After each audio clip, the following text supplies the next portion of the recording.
ये सीएन एक अमीर बिजनेस फैमिली की वारिस शहर की चकाचौंध से तंग आ चुकी है। अपने फैमिली बिजनेस की चाय डिवीजन का निरीक्षण करने वह गांव की ओर निकलती है, लेकिन ये सफर उसकी जिंदगी को पूरी तरह बदल देता है। पहाड़ी रास्तों से गुजरते हुए उसकी कार का ब्रेक फेल हो जाता है और गाधी खाई में गिर जाती है।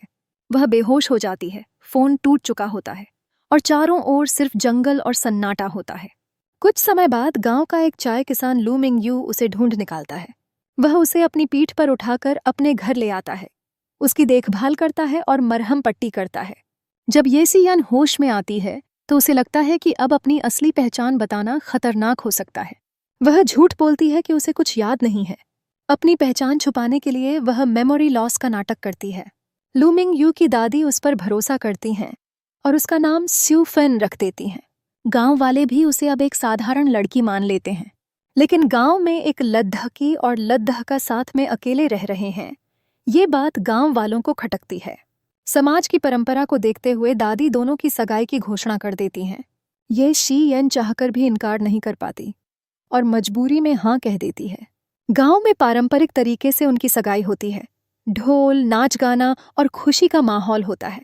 ये सियन के लिए ये सब कुछ नया होता है, लेकिन वह सब निभाती है। सगाई के बाद दोनों को एक ही कमरे में रहना पड़ी देहता है। दोनों थोड़े असहज होते हैं, लेकिन एक दूसरे को धीरे धीरे समझने लगते हैं। उनके बीच कुछ अनकहे पल बनते हैं जो पहली बार दोनों को करीब लाते हैं। अगली सुबह ये शीयन पहली बार चाय बागान में जाती है। मेहनत करने की आदत नहीं होने के बावजूद वह खुद को गांव वालों की तरह ढालने की कोशिश करती है। चाय की पत्तियां तोड़ने की कोशिश में वह लड़खड़ाती है, लेकिन उसकी कोशिश देखकर लोग प्रभावित होते हैं। वहीं कुछ औरतें उसके और लू मिंग यू के रिश्ते से जलने लगती हैं और उसे ताने मारती हैं, लेकिन ये शियन स्मार्टली जवाब देती है और अपनी जगह बना लेती है।